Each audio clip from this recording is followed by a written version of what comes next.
पंडित मंडली मोर मंडित सभारे मुनि जनब जहाँ न्याय मान आलोचना हेब भले मुनि जनब प्रभु नाम गाई गाई से विधि नंदन मुनि जनब प्रवेश होइले मृत्यु उपत्याकर दे दंडाय मान मुनि नारायण नारायण कहि नारद पहुँचे नारद को देखी प्रणाम यशस्वी हुआ मथुरा नरेश्वर सुपार अंश तुम्हें मरिब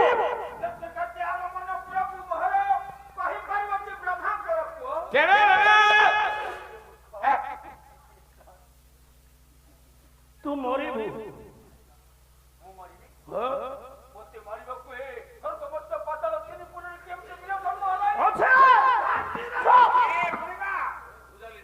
अल्प दिने तोर मृत्यु अवश्य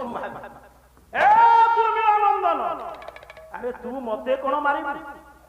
तीनोटी झील विंध्या कोଳରେ सृष्टि हेई सारिबानी से सृष्टि की आसीबार अल्प दिन पर तोर मृत्यु अवश्य तू केमिति बंचबू निजे चिंता कर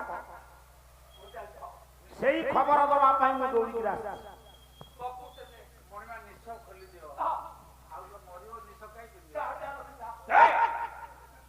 समय नाई तू मरिबू तीनोटी जागतिक शक्ति काई मरिबू हेले तू मले तो स्त्री विधवा हो काई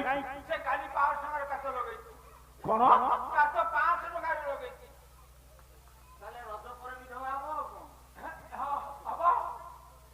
जो स्त्री 500 टंकार काच लगे ता स्वामी मले से विधवा हो ना आउ कुछ अफसोस अछि अच्छा अच्छा एते डेरी हां टंका के हिसाब करी घरे थोइ देबी तापर मरिबी तापर तोर डालो धान कोटा आ ताई मछले घरे देबो केही रखे कहि करिबी खाली को बचेबो चेष्टा कर तोर इच्छा नाही मरिबा तू मरिबनी हे कंस गोटिए उपाय अवलंबन कले तू बंची हे कथा कहजो पारिबी कह पारिबी पारिबू जबे आ ये कोन पारिबी दोड़ा संभाली परने आ पारिबू जबे तिनी आंगाकू अरे पारिबू जबे तिनी कोना को मारे नफिले दिशा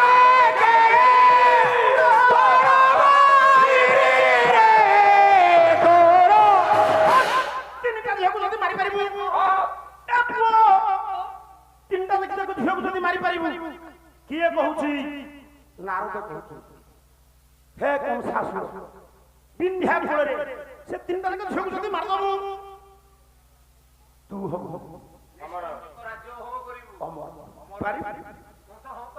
कौन सो हां कहला बाजिए लाओ विंध्या फुलरु तीनटा जाको झियो को मारी देले मु हेबी अमर तो मोरी भौणी ताकू जळखिया कर दबा सिंगड़ा खाइला होला कहला ये पुतना नामनी दोई तुणी की डाकिला ये काम तू करिबू ये काम तू करिबू डाकिला कोन से पुतना लो आम भौ ए पुतना किलो तो पाटी गंध होउची पुतना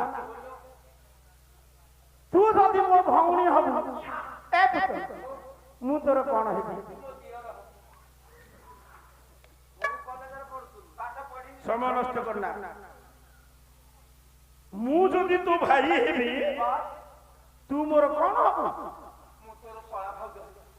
आउ ताले बहु संधि भीतर ता काठ हेले भाई चुप चुप तोरी द्वारा ओडिया अस्मिता अछि मु होची तो भाई तू होची मो भौणी ए पुतना पुणी ए भाई होची भाई मु मरिबी ना तीन जन जदि मरिबे मु बंचिबी आ मु जदि बंचिबी 3 जन मरिबे বিন্ধ্যা করে তিনোটি ঝিও নারদ দেখিলে মতে কহিলে কংস সে তিনটা যাক ঝিওକୁ যদি কিଏ মারদব তু বঞ্চিবু তু কহ তু মো ভଉଣୀ ମୁଁ তো ভাই ମୁଁ বঞ্চিবি না মরিব ମୁଁ ଜାଣିଛି ମୋ ଭଉଣୀ ସେ କାମ କରିପାରିବ ଭଉଣୀ ଏଇ ତ କାମ କରିଦେଲା ପରେ ତୁ ଯାହା ଚାହିଁବୁ ମୁଁ ତା ଦେବି ରାଜ୍ୟରୁ ଅଧେ ଦେବି କଣ ତୋର ଦରକାର କହ ଖାଲି ଏତିକି ଯେ ମୁଁ ତିନିଟା ଯାକ ଝିଅକୁ ମାରିଦେବୁ ତୋର କଣ ଦରକାର କହ ଦେବି କଣ ଦରକାର କଣ କରିବୁ କହ ତୋର ଅନେକ ଦିନର ଇଚ୍ଛା ଗ୍ୟାରେଜ କରିବୁ ଗାଡି ସଜାଡ଼ିବୁ ଆଉ କୋଉଠି କରିବୁ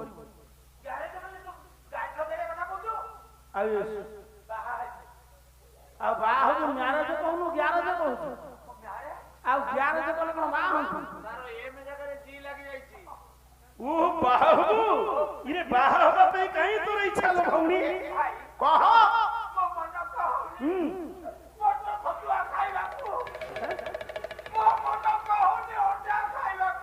ମାନେ କଂସ ଭଉଣୀ କଂସକୁ କହୁଛୁ ଆଉ କଣ ହଉଛି କହ ମା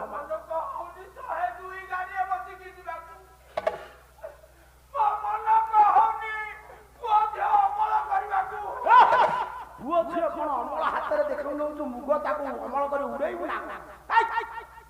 ମା ମାନେ ହସିବେନି ଏଇଟା ଅପଖଣ୍ଡର କୋଉ ଭଉଣୀ କହେ ମୋ ଇଚ୍ଛା ହଉନି ମୁଁ 102ରେ ଯିବାକୁ ମୋର ଠିକ ଅଛି ତୁ ସେ ତିନିଟା ଯାକ ଝିଅକୁ ଖାଇଦେ ତୁ ଯେତେଟା ଚାହିଁବୁ ସେତେଟା ସମୟ ନାହିଁ ତିନିଟା ଯାକ ଝିଅକୁ ଖାଇବା ପାଇଁ ଯେତେବେଳେ ଯାଇଛି କିଏ ଖାଇବ କଣ ମା ଆକାଶ ମାର୍ଗରେ ଉଡି ଉଡି ଯେତେବେଳେ ବିନ୍ଧ୍ୟା ତିନିଟା ଯାକ ଝିଅ ଶୋଇଥିବାର ଦେଖିଲା ଖାଇବ କଣ ୟାର ଆପାଦ ମସ୍ତକ କମ୍ପିଲାରେ ଆପାଦ ମସ୍ତକ କମ୍ପିଲା କାହିଁକି ନା ପୂର୍ବ ଜନ୍ମର ଥିଲା କିଛି ସନ୍ଧି ପୂର୍ବ ଜନ୍ମରେ କିଛି ଥିଲା ସମସ୍ୟା ତାକୁ କହିବାକୁ ବେଳ ନାହିଁ ଇଏ ଝିଅ ତିନିଟାକୁ ଦେଖି ମନେ ପଡିଗଲା ଇଏ ପୂତନା ଥିଲା ସତ୍ୟ ଯୁଗରେ ବଣି ରାଜାର ଝିଅ ରତ୍ନମାଳୀ ବାମନ ଭଗବାନଙ୍କୁ ଦେଖି ବିଚାର କଲା ଇଏ ମୋ ପୁଅ ହୁଅନ୍ତୁ କି ଭଗବାନ କହିଲେ ଦେଖିବା କଣ ହଉଛି ଯେତେବେଳେ ତା ବାପା ବଳିକି ପାତାଳକୁ ଚାପିଦେଲେ ସେଇ ଯୋଉ ଝିଅ ବାମନକୁ ଦେଖି ବିଚାର କରିଥିଲା ମୋର ପୁଅ ହୁଅନ୍ତୁ ଯେତେବେଳେ ଇଏ ବାମନ ଭଗବାନ ତା ବାପା ବଳିକି ପାତାଳକୁ ଚାପିଦେଲେ ସେଇ ଝିଅ କଣ କଲା କହିଲା ଇଏ ତ ମୋର ଶତ୍ରୁ ମୁଁ କଣ ଭାବୁଥିଲି ମୋର ପୁଅ ହୁଅନ୍ତୁ ଇଏ ଯଦି ମୋର ପୁଅ ହେବେ ବକ୍ଷେ ଯେ ବିଷ ବଳି ଇଏ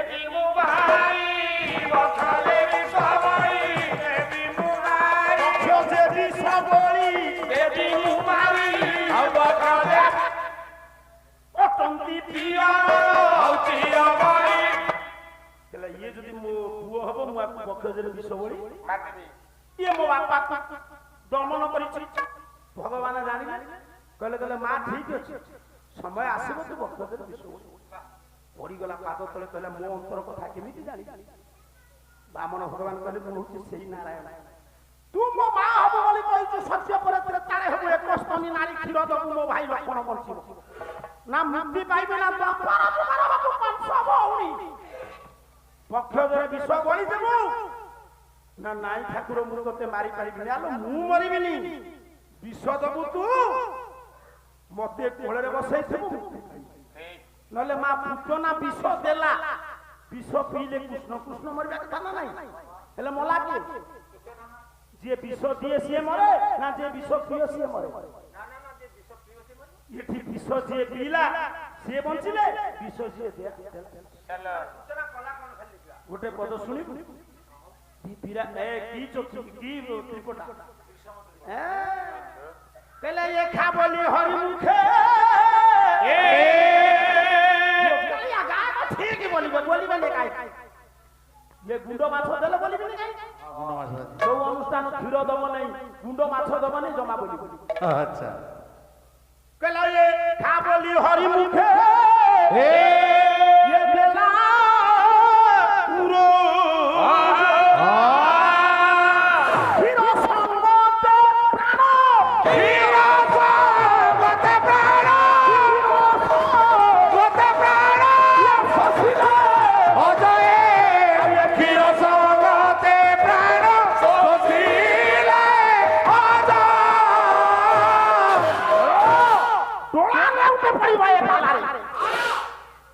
ଯେତେ ପିଲାମାନେ କଷ୍ଟ ଏ ଝିଅ ମା ମୁଁ ପାଠ ନା ବୋଉ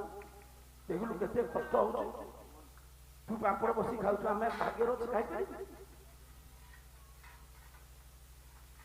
କ୍ଷୀର ସଙ୍ଗତ ପ୍ରାଣ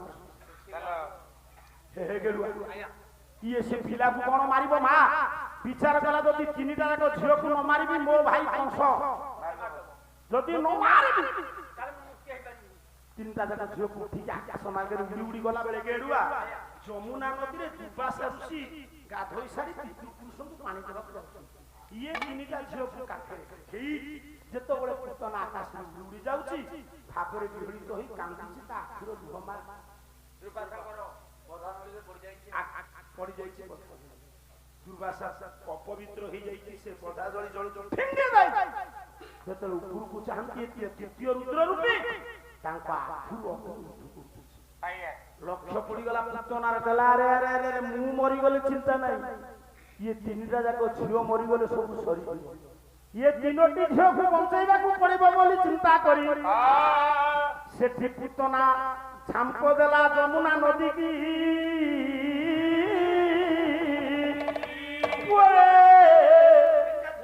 ଯେତେବେଳେ ଯମୁନା ନଦୀ କି ଝାମ୍ପ ଦେଇଛି ଇଏ ତିନିଟା ଯାକ ଝିଅ ତିନିଟା ଜାଗାରେ ପଡ଼ିବ ଆଉ 5 ମିନିଟ ପରେ ଛାଡ଼ିଦେଲା 8:30ରୁ 12:30 ପୁଅ କହିଲା ପ୍ରଥମ କନ୍ୟା ପଡ଼ିଲା ଦ୍ୱିତୀୟ କନ୍ୟା ପଡ଼ିଲା ତୃତୀୟ କନ୍ୟା ପଡ଼ିଲା ଏ ପୁଅ ପ୍ରଥମ ଝିଅ ପଡ଼ିଲା ବିଦର୍ଭ ରାଜ୍ୟରେ ପାଇଲେ ଭୀଷ୍ମଙ୍କ ନାଁ ଦେଲେ ରୁକ୍ମିଣୀ ଦ୍ୱିତୀୟ ଝିଅ ପଡ଼ିଲା ଗୋବର୍ଦ୍ଧନ ପାହାଡ଼ ପାଦ ତଳେ ପାଇଲେ ଗୋବର୍ଦ୍ଧନ ମଲ୍ଲ ନାଁ ଦେଲେ କଣ ଚନ୍ଦ୍ରାବଳୀ ତୃତୀୟ କନ୍ୟା ପଡ଼ିଲା ଜାବଟ ଗ୍ରାମରେ ଯୋଉ ଗ୍ରାମରେ ଆଶ୍ରୟ ନେଇଥିଲେ ନନ୍ଦଙ୍କ ଦୟାରୁ କିଏ ସେ ନା ବୃଷଭ ଗୋଟିଏ ରାଜ୍ୟ ଦିଟା ରାଜା ଅବନ୍ତର ରାଜା ବୃଷଭାନୁ କଂସ ଭୟରେ ଯାଇ ପହଞ୍ଚିଥିଲେ କୋଉଠି ଗୋପ ରାଜା ନନ୍ଦ ଗୋପାଳ ମାନଙ୍କ ରାଜା ଭାରି ଦୟାଳୁ କହିଲେ ମୁଁ ହେବି ରାଜା ଇଏ ହେବେ ପ୍ରଜା ମୁଁ ସିନା ରାଜ୍ୟ ଦେବିନି ଜାବଟ ଗ୍ରାମ ଦେଲେ ଜାବଟ ଗ୍ରାମରେ ମୁରବିତ୍ତ କଲେ କିଏ ସେ ବୃଷଭାନୁ ତାଙ୍କ ସ୍ତ୍ରୀ କୀର୍ତ୍ତିଦା ପୁଅ ସମ୍ପତ୍ତି ଦେଲେ ଚଳିବ ମାଲୋ ପୁଅ ନାହିଁ କି ଝିଅ ନାହିଁ ସବୁଦିନେ କୀର୍ତ୍ତିଦା ଯାଆନ୍ତି କୋକେଶ୍ୱରଙ୍କୁ ପୂଜା କରିବାକୁ ଜଳଧାରା ପ୍ରିୟ ଶମ୍ଭୁ ତୁମେ ମା ମାନେ ସବୁ ଶୁଣ ଶିବଙ୍କ ଉପରେ ଯେତେ ପାଣି ଢାଳିବ ଶିବ ସେତେ ଖୁସି ପାଣି ଆଣିବା ପାଇଁ ଯେତେବେଳେ ଯାଆନ୍ତି କେଡ଼ୁଆ ଆଗରେ ସବୁ ପଦ୍ମ ଫୁଟିଛି ପଦ୍ମ ପୁଷ୍ପକୁ ଅତିକ୍ରମ କରି ସ୍ୱଚ୍ଛ ପୟୋଗଣୀ ମହାଦେବ ଅର୍ଚ୍ଚନା କରିବା ଉଦ୍ଦେଶ୍ୟ ଯେତେବେଳେ ଯାଆନ୍ତି କେମିତି ଯାଆନ୍ତି ପଦ୍ମ ପତ୍ରରେ ପଦ ରଖି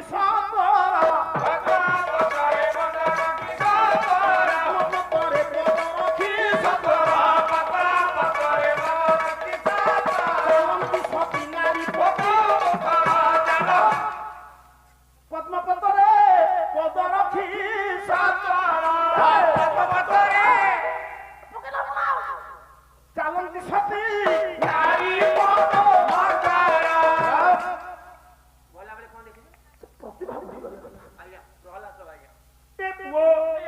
ଗଲାବେଳେ ପାଣି ଆଣିବାକୁ ମାଲୋ 3 ନମ୍ବର ଝିଅ ପଦ୍ମ ଫୁଲ ଭିତରେ ଇଏ ଗାୟକ ମହାଚାଲାକି କହିବେ ପଦ୍ମ ଫୁଲ ଭିତରେ କେମିତି ଜାଗା ହେଲା ଯେମିତି ବ୍ରହ୍ମା ପଦ୍ମ ଫୁଲ ଭିତରେ ଜାଗା ହେଇଥିଲେ ସାର୍ ଯେମିତି ଲକ୍ଷ୍ମୀ ପଦ୍ମ ଫୁଲ ଭିତରେ ଜାଗା ହେଇଥିଲେ ସେ ଗାୟକ ଯଦି କହନ୍ତି ସେଇଆ ମୁଁ ବାଟ ବୁଝି ଦେଇଛି ପଦ୍ମ ଫୁଲ ଭିତରେ ପଡ଼ିଛନ୍ତି 3 ନମ୍ବର ଝିଅ ଆଣିଲେ ନନ୍ଦଙ୍କ ପାଖରେ ପହଞ୍ଚେଇଲେ ଏ ମା କାହିଁକି ନନ୍ଦଙ୍କ ପାଖରେ ପହଞ୍ଚେଇଲେ ନା ସେ ନନ୍ଦ ରାଜ୍ୟରେ ଆସିଲା କୁନି ଝିଅ ବସି ଶୁଣୁ ଇଏ ନନ୍ଦ ଡିଙ୍ଗୁରା ଦେଲେ ଇଏ ଝିଅ କାହା ହେଲେ ଇଏ ଝିଅକୁ ତ କେହି ଜନ୍ମ ଦେଇନାହାନ୍ତି କିଏ ସେଇ କୀର୍ତ୍ତିଦାଙ୍କୁ ଦେଲେ ହେଲେ କୀର୍ତ୍ତିଦାଙ୍କୁ ଦେଲେ ନନ୍ଦ କୀର୍ତ୍ତିଦାଙ୍କ ମନ ଖୁସି ନାହିଁ 3 ଦିନ ହେଲା ଇଏ ଝିଅ କ୍ଷୀର ଖାର ପାଟିକି ନେଇ ତାହେଲେ ଏ ଝିଅ କେମିତି ବଞ୍ଚିବ ଆସିଲ ଅଭିମନ୍ୟୁ ମୁଁ ଆପଣମାନଙ୍କୁ କହିଛି ରାଧା କେମିତି ସୃଷ୍ଟି ହେବେ ରାଧା କୃଷ୍ଣଙ୍କ ହିସାବ କଣ ହବ କବି ଅଭିମନ୍ୟୁ ବହି ଇଏ ଝିଅ କୀର୍ତ୍ତିଦା କହିଲେ 3 ଦିନ ହେଲା ଆଖି ପାଟି କ୍ଷୀର ଖାର ଖାଉନାହିଁ କଣ ହବ ନା ପୁଅ ଗୋଟିଏ କ୍ରୀଡ଼ା ପ୍ରନେତ୍ର ଇଏ ବିମୁଦ୍ରିତ ହେବାରେ ଜନକ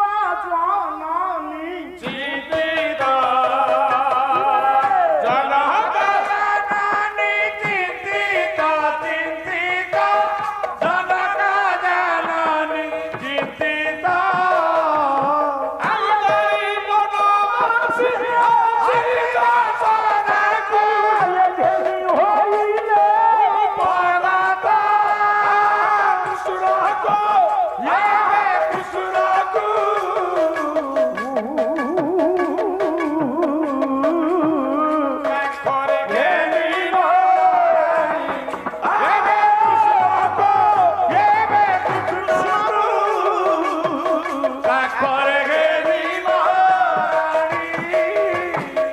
বিলো পৌঁছে বিলো কিলা প্রথমুখ বিলো পৌঁছে বিলো কিলা কৃষ্ণ মুখ বিলো পৌঁছে বিলো গেলে প্রথমুখ প্রথমে সব লক্ষ্মণে কৃষ্ণ গো দেবে কৃষ্ণ গো কাকরে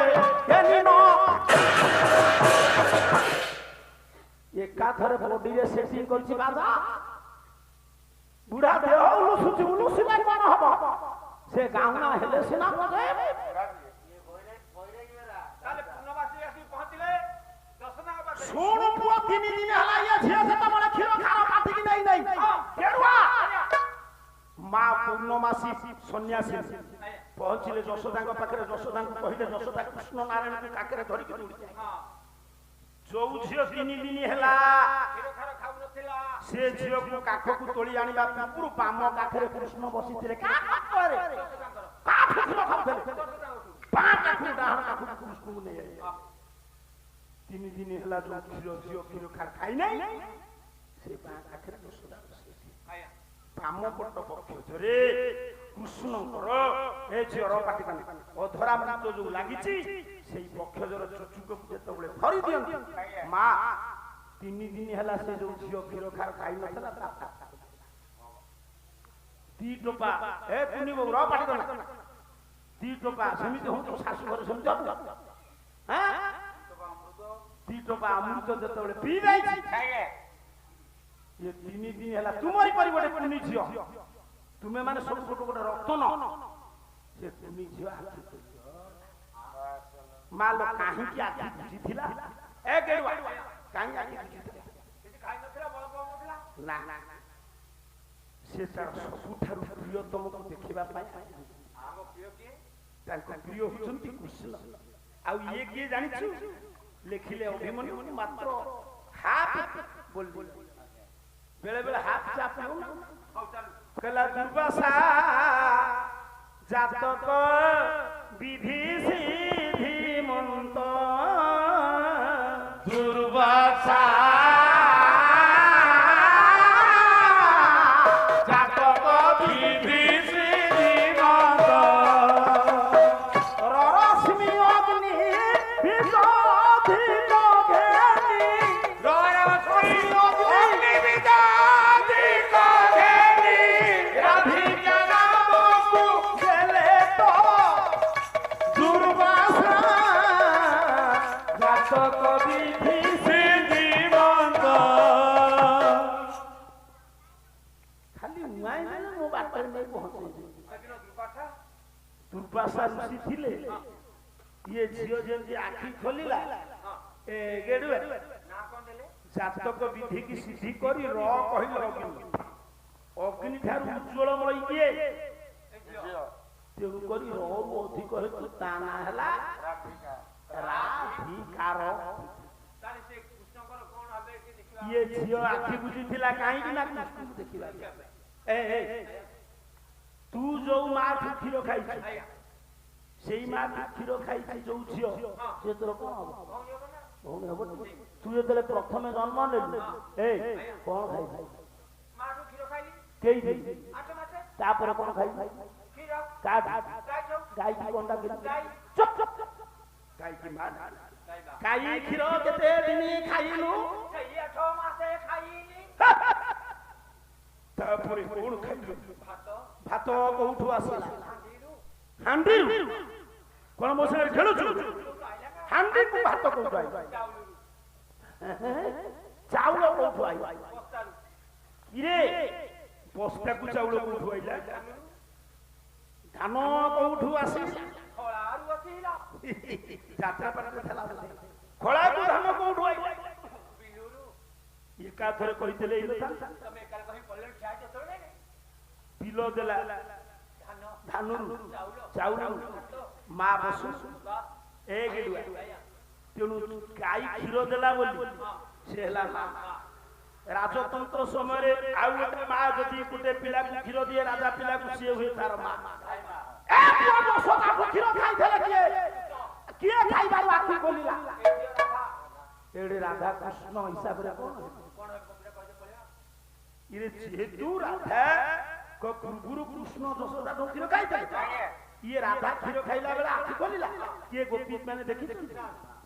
ତାହେଲେ କୃଷ୍ଣଙ୍କର ମା ହେଲେ କିଏ ଇଏ ରାଧାଙ୍କର ମା ହେଲେ କିଏ ଯଶୋଦା ଗୋଟେ ମା ଯଦି ଏ ଦି ଜଣଙ୍କର ପୁଅ ଝିଅର ହେଲେ ଇଏ କଣ ହେବ କହିଲା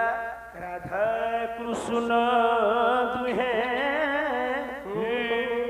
ଭାଇ ଭଉଣୀ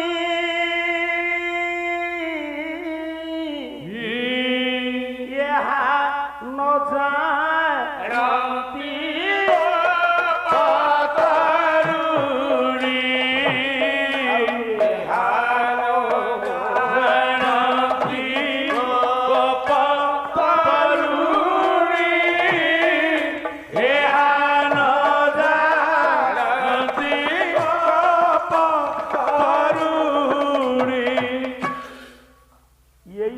ସବୁ ଗାୟକ କରିଲେ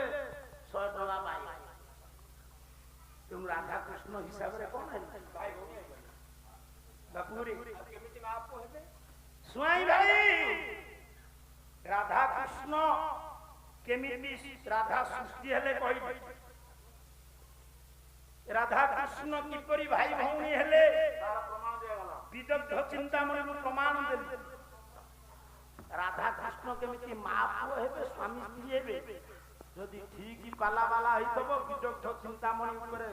ନଜର ଥବ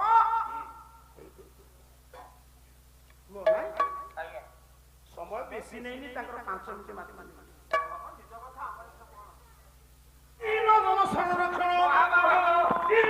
ସଂରକ୍ଷଣ ବିଶ୍ୱ ଦୁଃଖ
ନାରଦ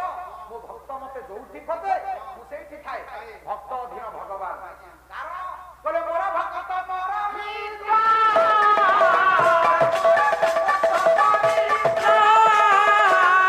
ଜଗତ ଭିତରେ ମୋ ଭକ୍ତ ହଉଛି ମୋ ମିତ୍ର। ଭକ୍ତଠୁ ବଡ ଆଉ ଜଗତରେ କେହି ନାହିଁ। ଭକ୍ତାଧୀନ ଭଗବାନ। ଭାଇ ଯୋଉ କଥା ପଚାରି ଦେଇଗଲେ ଯେ ରାଧାକୃଷ୍ଣ ମହାପୁଅ କେମିତି ହେବେ, ଆପଣ ଦେଖନ୍ତୁ ଭକ୍ତ ପାଖରେ ଭଗବାନ ନିଜକୁ ବିକ୍ରି କରିଦିଅନ୍ତି। ଭକ୍ତାଧୀନ ଭଗବାନ ଯେତେବେଳେ ଭକ୍ତ ନିଜତ୍ୱ ରୂପକୁ ଦେଖାଇ ପ୍ରଭୁଙ୍କ ପାଖରେ ଆତ୍ମସମର୍ପଣ କରେ, ମାତୃତ୍ୱ ହୃଦୟକୁ ଦେଖାଇ ଦିଏ, ସେତିକି ବେଳେ ପ୍ରଭୁ ତା ପାଖରେ ଛୋଟିଆ ହେଇଯାନ୍ତି। ଏଠି ଭକ୍ତ ଭଗବାନଙ୍କର ସମ୍ପର୍କ, ଏଠି ରାଧାକୃଷ୍ଣଙ୍କର ସମ୍ପର୍କ, ଜୀବ ପରମର ସମ୍ପର୍କ, ଆଦି ଅନାଦି ସମ୍ପର୍କ ଜଣେ ଜଣଙ୍କ ପାଇଁ ଉତ୍ସର୍ଗୀକୃତ। ତେଣୁ ଯୋଉଠି ଏଠି ଭାବ ଆସେ, ଭକ୍ତି ଭାବ ଆସେ, ଭକ୍ତର ଭାବ ଆସିଲା ପରେ ସେଠି ପ୍ରଭୁ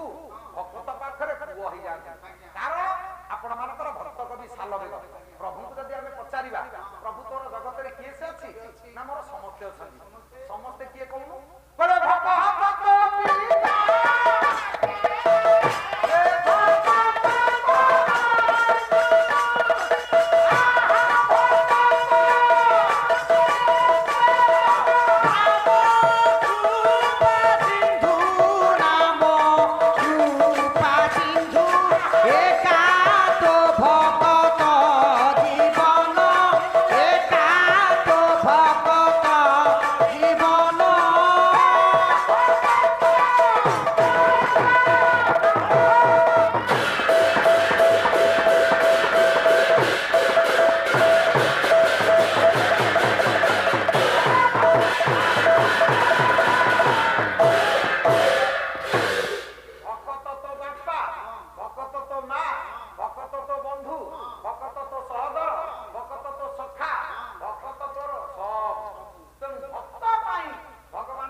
କହିଲେ ମୋ ଭକ୍ତ ଯୋଉଠି ମୁଁ ସେଇଠି ଥାଏ।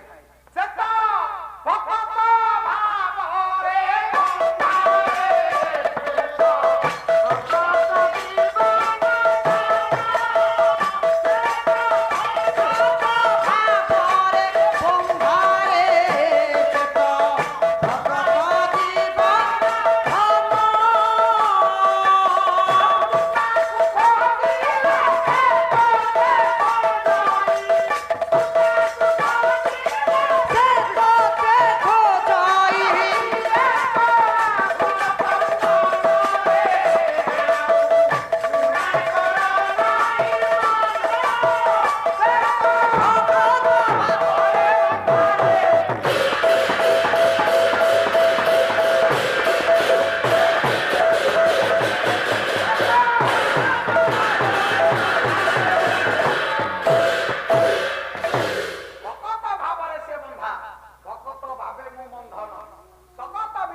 ସେତିକି ବେଳେ ପ୍ରଭୁ ଖୁସି ହେଇଛି। ତେଣୁ ଜୀବନରେ ଆପଣ ତ ନିଷ୍କାମ ଭାବକୁ ଭଜନ କରନ୍ତୁ। ସକାମ ଭିତରେ ରହିଲେ ସେ ନଷ୍ଟ କରିବ, ନିଷ୍କାମ ଭିତରେ ନଷ୍ଟ କରିବନି। ତାହେଲେ ଆମେ ଏତେ ବାଟ ଯୋଉ ଆସିଲେ ବଡ ପଣିଆ ପାଇଁ, ପୃଥିବୀ କହିଲେ ମୁଁ ବଡ, ଅନନ୍ତ ସର୍ପ କହିଲେ ମୁଁ ବଡ, ଆପଣଙ୍କର ଦେବଦେବ ମହାଦେବ ଶିବ ଠାକୁର କହିଲେ ସିଏ କହିଲେ ମୁଁ ବଡ, ଶିବଙ୍କ ବଡ ପଣିଆ ଦେଖି କୈଳାସ ପର୍ବତ ଦେବଭୂମି ସିଏ କହିଲେ ମୁଁ ବଡ, କୈଳାସ ପର୍ବତ ବଡ ପଣିଆ ଦେଖି ରାବଣ କହିଲେ ମୁଁ ବଡ, ରାବଣ ବଡ ପଣିଆ ଦେଖି ବାଲି କହିଲେ ମୁଁ ବଡ, ବାଲି ବଡ ପଣିଆ ଦେଖି ରାମ କହିଲେ ମୁଁ ବଡ, ରାମ ଯେତେବେଳେ କହିଲେ ମୁଁ ବଡ, ନଳ ନୀଳ କହିଲେ ପ୍ରଭୁ ଆପଣ ବଡ ନୁହନ୍ତି, ଆପଣଙ୍କ ନାଁ ବଡ, ଜଗତରେ ନାଁ ବଡ ନୁହଁ। ପ୍ରଭୁ ବୁଝେଇଥିଲେ କହିଲେ ଉଦ୍ଧବ ଜଗତରେ ନାଁ ଭଜିଲେ ମୂଲ୍ୟ କିଛି ନାହିଁ, ଯଦି କର୍ମ କିଛି କରିନି ମଣିଷ ଖାଲି ନାଁ ଭଜିବ, ହରେ କୃଷ୍ଣ ହରେ ରାମ ଘୋଷିବ ମଣିଷ ମାରିବ, ସେ ନାଁ ଭଜନରେ ଲାଭ କଣ ଅଛି? ତେଣୁ କର୍ମ ହଉଛି ମୂଳ, କର୍ମ ଯଦି ଠିକ ଅଛି ତାହେଲେ ସବୁ ଠିକ ଅଛି। କର୍ମ ଫଳ ପ୍ରାଣୀ ଅବଶ୍ୟ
ଚିନ୍ତାମଣି ପରମ ପ୍ରେମମୟ ସଚିଦାନନ୍ଦ ବିଗ୍ରହ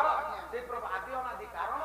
ସଗୁଣ ନିଗୁଣ ମହାପ୍ରଭୁ ଭଗବାନ କୃଷ୍ଣ ନାରାୟଣ ଆଜି ଏ ସଭାରେ ବିରାଜନା କରି